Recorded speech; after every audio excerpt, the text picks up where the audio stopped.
Thank you, Madam Toastmaster. Back in the 1930s, of course, Nazi Germany was on the rise, and they had an agenda. And here in this country, we didn't pay a lot of attention to them because we were preoccupied with the Depression, and there really wasn't a lot of interest in getting involved internationally at that time. And so Nazi Germany plodded on, and of course their agenda, among other things, other than world conquest, was to develop a master race and to exterminate the Jews, which they tried very hard to do, as we all know from the Holocaust.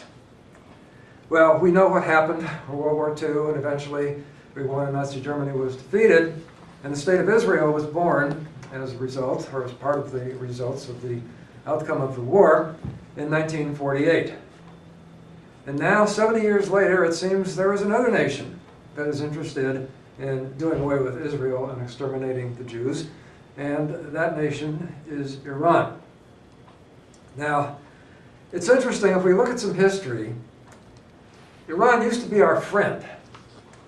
The Shah of Iran was very close to the United States, and we had a lot of relationships with Iran. We had military people over there, we trained their military, and it turns out we also gave them some nuclear power knowledge and perhaps even a small reactor, and there was plans to get more reactors at the time before the Shah was deposed and the Islamic Revolution in 1979 took over the country and changed everything. So now Iran is no longer our friend, and instead they are our adversary.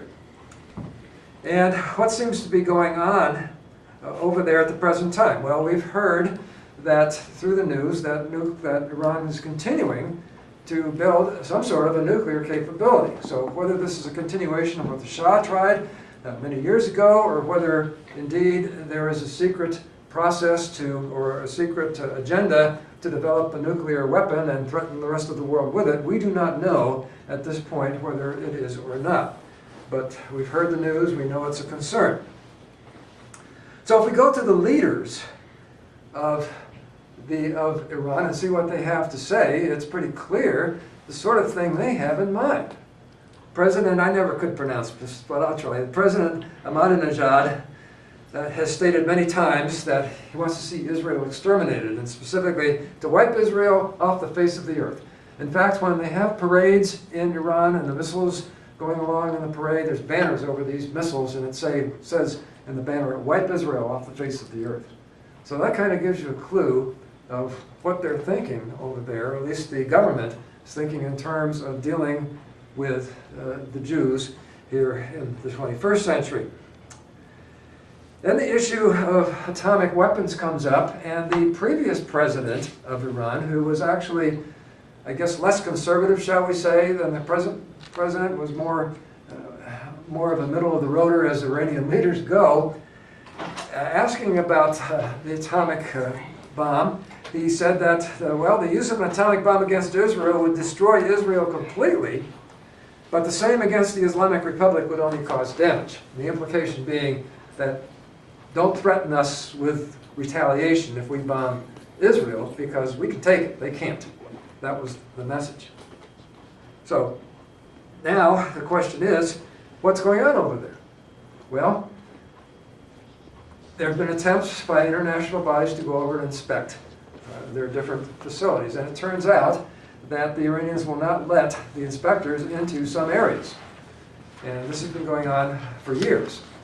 So the question is, are they bluffing like the Iraqis were with Saddam Hussein about the developing of a nuclear weapon, and they're trying to keep the world guessing, or are they really developing something and they want to keep it under wraps to nuclear agency? Again, we don't know the answer to this. However, something very alarming has occurred within the past few weeks, and that is the International Agency, I'm trying to get the words right here, the International Atomic Energy Agency had a report, and in that report it talked about evidence of the Iranians developing a nuclear trigger, an atomic trigger. And this is basically the compression of deuterium in such a way that it would allow it to trigger a nuclear weapon. And Dr. Harold Agnew, who was former head of the Los Alamos Weapons Lab, said that such an effort could only be used as an atomic trigger. It had no peaceful purpose. So the question is, are they really doing something without letting us know that could be a threat to Israel? Okay, well that's scary enough, but it gets worse.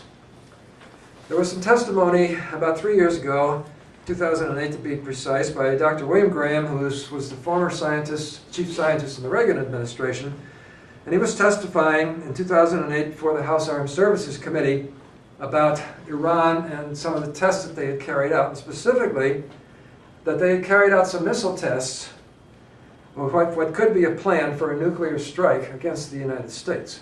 Well, specifically, what did they do? Well, one successful test is they took a cargo ship and put it in the middle of the Caspian Sea. You can turn around and look at the map to see the Caspian Sea there above Iran. And they launched a Scud missile off a cargo ship in the Caspian Sea. Now, what possible purpose would Iran have for wanting to have a ship-based missile from a ship that can't be identified as a warship? Well, we have to think about that one. And then there was another test that they did with a Shahab 3 missile, which is a better missile than the Scud missile. And when they launched this missile, the detonation was actually at apogee. It was up in the air at altitude rather than on the target. The idea being that it would explode way up into the atmosphere and create some sort of problem, which I'll talk about in a minute. Well, all right, so is it possible, and in fact the only plausible explanation here, is that the Iranians are trying to develop the capability of launching a missile from a cargo ship and detonating at altitude. And why would they want to do that? Perhaps to have a strike against the United States of America. What would the strike be? What would happen? Well, what would happen is there's something called an electromagnetic pulse that happens when a nuclear weapon is exploded at altitudes from 40, say 25 miles to 250 miles up. And this electromagnetic pulse, in such an explosion, if it were to detonate over a populated area, would basically totally upend the infrastructure, the power, communications, which would filter down into transportation and ultimately food supplies. Everything we do in this nation depends on electrical power and communications. And if this were totally disrupted by electromagnetic pulse, this would have devastating consequences to the United States. So serious, in fact, that Dr. Graham believes it could theoretically put us back into an early 19th century existence. But that's material for another speech. That's bad enough in itself. So the question is, are the Iranians even thinking about such an eventuality? Well, Dr. Graham also in his testimony stated that there were some recent Iranian military journals that were translated by the CIA that explicitly discuss a nuclear EMP attack that would gravely harm the United States. And recently, President Ahmadinejad stated that a world without America is conceivable. So perhaps there's some connection here? Again, we don't know. But what we do know is that, in theory, Iran could launch a missile from a cargo ship in the commercial sea lanes off of our coast, detonate a crude nuclear weapon, if they had one, over our skies, and perhaps seriously cripple the United States. Will they do it? Do they want to do it? Again, maybe the CIA knows, but we don't. But what we do know is that there is no defense. The United States has no defense against such an attack. So my message to you today is not to go out and suggest, I'm not here to convince you that we're going to need to bomb the Iranians' nuclear capabilities. I'm not here to convince you that we don't need to do it. I'm here to convince you that you need to be aware that this is a serious threat, potential serious threat against our country as well as Israel, and that it must be stopped at whatever it takes. Now, to the credit of the administration, Secretary Panetta stated the other day, actually, he said, "Let me be clear, our policy is to prevent Iran from getting a nuclear weapon, not to contain it if it gets one." And so we have to hope that our government is really doing exactly what is needed to keep this from happening. But I wanted you all today to be aware that this is a serious threat, not only against Israel, but potentially against the United States, and we need to be on our guard like we were not on our guard with Nazi Germany in World War II. Madam Toastmaster.